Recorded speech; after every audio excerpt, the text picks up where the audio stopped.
Hello बच्चों, आज हम अपना साइंस में यूनिट नंबर 15 करेंगे जिसका नाम है air, water and weather. Air और वाटर आप सभी को पता है क्या होता है और वेदर क्या होता है, ये हम डेफिनेशन देख लेते हैं। जो हमारा डेली का एटमॉस्फेयर होता है, या हम कहें कि आज मौसम कैसा है, आज बहुत ज़्यादा धूप निकली है, आज बारिश है, आज सर्दी का मौसम है, तो ये सारा जो होता है हमारा जो डेली चेंज हो जाता है, ये होता है हमारा वेदर। आज जो हवा है वो बहुत ही ह्यूमिड है, आज धूल भरी आंधी चल रही है। जो हमारा वेदर होता है वो दिन पर दिन यानी कि डेली बदलता रहता है, और अगर एक ही वेदर बहुत टाइम तक रहे तो हम उसे क्लाइमेट बोलते हैं। और आपको पता है जो वेदर होता है, ये हम पहले पढ़ चुके हैं, ये जो पृथ्वी सन के अराउंड रिवॉल्यूशन करती है उससे चेंज होता है। ये सारा हम एसएसटी में कर चुके हैं। इसके बाद आता है जब वो सन के अराउंड रिवॉल्व कर रही है तब उसमें वेदर चेंज हो रहा है, तो यानी कि सन का बहुत ही इंपॉर्टेंट रोल है। कैसे, वो हम पढ़ते हैं कि जैसे आप मॉर्निंग में देखते हो कि हमें धूप जो होती है वो बहुत ही धीमी होती है, गर्मी भी बहुत कम लगती है। ऐसा क्यों होता है? क्योंकि तभी के तभी सन जो है वो निकला होता है, राइज उगता ही है, तो इसलिए जो उसकी रेज होती हैं वो स्लांटिंग अर्थ पे टेढ़ी पड़ रही होती है, जैसा कि आप नीचे पिक्चर में भी देख रहे हैं। और उससे क्या होता है कि जो गर्मी है वो पृथ्वी पर कम होती है। इसके बाद जैसे जैसे सूरज हमारे ऊपर आसमान में एकदम स्ट्रेट जाने लगता है, ओवरहेड हो जाता है हमारे, तो उसकी जो सन रेज हैं वो सीधी हमारी पृथ्वी पर पड़ती हैं, जिससे क्या होता है कि जो नून का टाइम होता है, हमारा दोपहर का टाइम होता है, वो बहुत ही हॉट होता है, गर्म होता है। सेम ऐसे ही जैसे मॉर्निंग में होता है वैसे ही इवनिंग में जो सन होता है वो स्लांटिंग होता चला जाता है, जिससे कि सन की जो रेज होती हैं वो स्लांटिंग होती चली जाती हैं, और इवनिंग में भी फिर हमें गर्मी या कहीं सूरज की जो रोशनी होती है वो कम होने लगती है। ये आपको पिक्चर से भी क्लियर हो रहा होगा। इसके बाद आता है कि जो हीट है, जो ये सूरज से गर्मी बढ़ रही है, कम हो रही है, इसका सैंड और वाटर पे क्या इफ़ेक्ट पड़ता है। जो सैंड होता है वो हमारा पानी के कंपैरिजन में जल्दी गर्म भी हो जाता है और जल्दी ठंडा भी हो जाता है, यानी कि जो सैंड है उसको गर्म होने में भी कम टाइम लग रहा है और ठंडा होने में भी कम टाइम लग रहा है। अब आगे जो इसमें मेन हमारी डेफिनेशन है वो है सी ब्रीज़। सी ब्रीज़ क्या होती है? दिन के समय जब क्या होता है कि आप बीच पे कहीं देखें या कोस्टल एरिया जो समुद्री तटीय इलाके होते हैं वहाँ पर हम देखें तो क्या होता है कि जो अभी मैंने आपको बताया था कि जो सैंड है वो जल्दी गर्म हो जाती है, तो जिससे क्या होता है जब वो जो क्योंकि समुद्र के आसपास तो सैंड वाला ही एरिया होता है तो वो जल्दी से गर्म हो जाती है, और जब गर्म हवा जो होती है वो ऊपर की तरफ उठने लगती है, और जो समुद्र से हवा आ रही है वो ठंडी है। तो जैसा कि आप नीचे डायग्राम में भी देख पा रहे हो, जो कूल सी ब्रीज़ है, समुद्र से आने वाली ठंडी हवा है, वो उस हवा जो गर्म बनकर ऊपर उड़ गई उसकी जगह ले लेती है। तो इससे हमें क्या होता है कि समुद्र की तरफ से ठंडी ठंडी हवा आती है, जिसे हम सी ब्रीज़ बोलते हैं।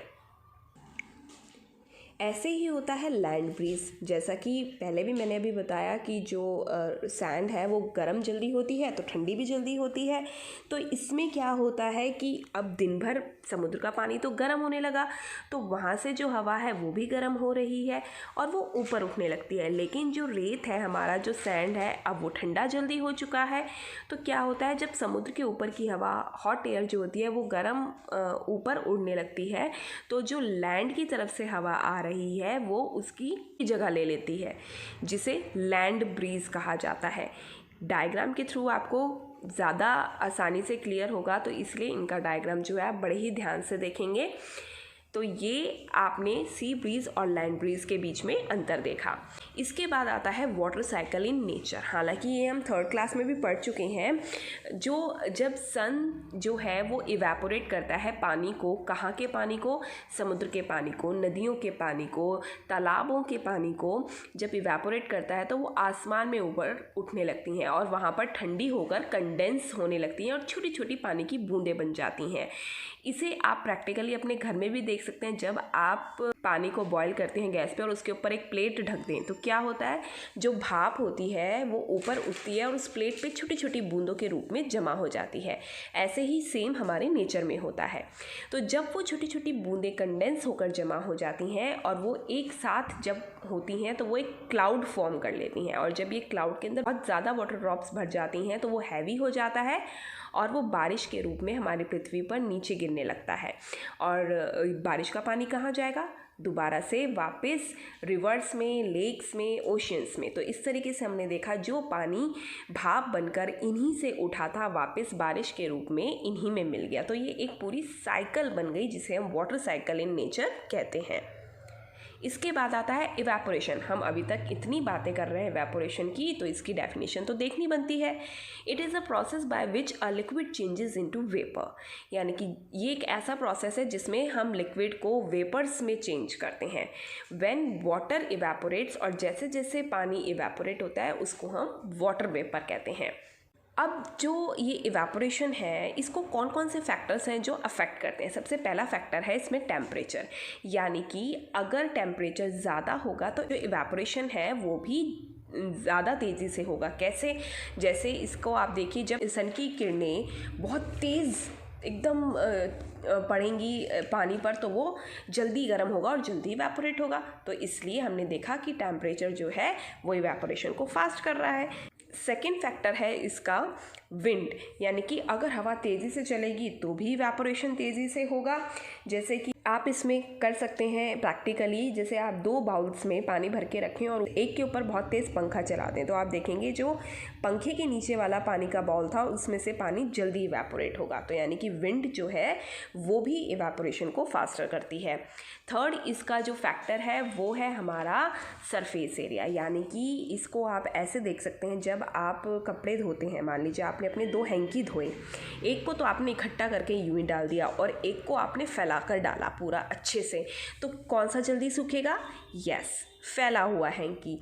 क्यों? क्योंकि उसने क्या करा, सरफेस एरिया बढ़ गया, यानी कि हमने उसको ज़्यादा एरिया में फैलाया तो उससे जो पानी का इवेपोरेशन था वो जल्दी हो गया, और जो हमने इकट्ठा करके डाला था उससे इवेपोरेशन देर में होगा। फोर्थ और लास्ट वन फैक्टर है हमारा एयर कैसी है, यानी कि एयर के अंदर अगर मॉइस्चर होगा तो क्या होगा कि इवेपोरेशन धीमा होगा, और अगर एयर जो होगी वो ड्राई होगी तो इवेपोरेशन हमारा तेज़ी से होगा। जैसे कि आप देखते हो कि जो बारिश के दिन होते हैं उसमें अगर हमें पसीना आ जाए तो बहुत ही देर में जाके सूखता है। ऐसा क्यों? क्योंकि जो बारिश के दिनों में एयर होती है उसमें मॉइस्चर होता है तो इवेपोरेशन को बहुत स्लो कर देती है। लेकिन वहीं अगर हमें गर्मी में पसीना आता है तो वो सूखता भी फटाफट है, क्योंकि गर्मियों की जो हवा होती है वो ड्राई होती है। नेक्स्ट टॉपिक है हमारा प्यूरिफिकेशन ऑफ वाटर। जैसा कि हम देखते हैं कि हम पानी को अलग अलग कामों में यूज़ करते हैं और लगभग हर एक काम में हमारा पानी यूज़ होता है, जो कि हमें रिवर्स से, वेल्स से, हैंडपम्प से, वाटर टैंक से, ट्यूबवेल से मिलता है। लेकिन क्या ये पानी जो होता है ये प्योर होता है? नहीं, इसमें किसी न किसी तरीके की इम्प्योरिटीज़ मिली होती हैं, या तो इनसॉल्युबल या फिर सॉल्युबल। इनसॉल्युबल जो इम्प्योरिटी होती है वो पानी में पूरी तरह घुली नहीं होती, इसलिए हमें ईज़िली दिख भी जाती हैं, जैसे कि मड मिला हुआ होगा या सैंड मिली हुई होगी या स्टोन्स होंगे। लेकिन सॉल्युबल इम्प्योरिटीज़ में मिले होते हैं जर्म्स जो हमारे लिए हार्मफुल होते हैं, या सॉल्ट्स मिले होते हैं। तो इम्प्योर पानी को प्योर करने के लिए क्या क्या तरीके हम यूज़ कर सकते हैं वो हम पढ़ेंगे। नंबर फर्स्ट है सेडिमेंटेशन एंड डिकेंटेशन। सेडिमेंटेशन और डिकेंटेशन क्या प्रोसेस होता है? ये इनसॉल्युबल इम्प्योरिटीज़ को दूर करता है, यानी कि जो पूरी तरीके से घुली हुई नहीं होती। इसमें हम क्या करते हैं, पहले हम पानी को एक बाउल में लेके उसको काफ़ी देर तक बिल्कुल बिना छेड़े, बिना हिलाए एक जगह पर रख देते हैं। तो धीरे धीरे हम क्या देखते हैं कि जो उसमें मिट्टी होती है या स्टोन्स होते हैं वो धीरे धीरे नीचे बैठने लगते हैं, जिसे हम सेडिमेंटेशन कहते हैं। फिर हम क्या करते हैं, उसको बड़े ही ध्यान से केयरफुली उठाकर उसको हम दूसरे जग में पॉर कर देते हैं, डाल देते हैं। इस प्रोसेस को बोला जाता है डिकेंटेशन। इसमें क्या होता है, जो मिट्टी होती है वो नीचे बैठ जाती है और ऊपर का प्योर पानी हमारे को मिल जाता है।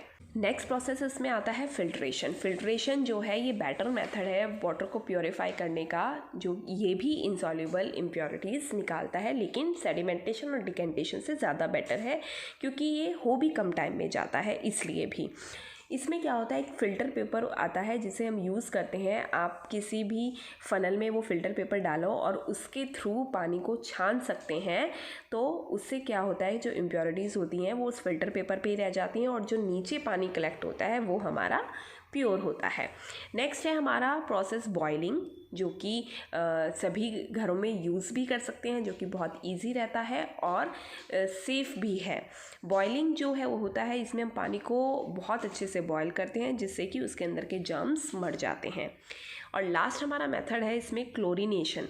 क्लोरीनेशन क्या होता है, केमिकल लाइक क्लोरीन वो जर्म्स को मारने के काम आता है और आजकल तो इसकी टैबलेट्स भी बनी बनाई हमें मिलती हैं, जिससे क्या होता है कि हम एक पानी के भरे बर्तन में डाल देते हैं और उससे वो पानी प्योर हो जाता है क्योंकि उसके अंदर के सारे जर्म्स मर जाते हैं। तो ये हमारा छोटा सा चैप्टर था जिसमें हमने एयर, वाटर और वेदर के बारे में पढ़ा। अब आप इस लेसन की वर्कशीट करेंगे जिसमें से आपको बुक एक्सरसाइज यानी कि match the column, true false और fill in the blanks book में ही करने हैं। उसके अलावा जो आपको क्वेश्चंस दिए हुए हैं वो आपने अपनी कॉपी में करने हैं।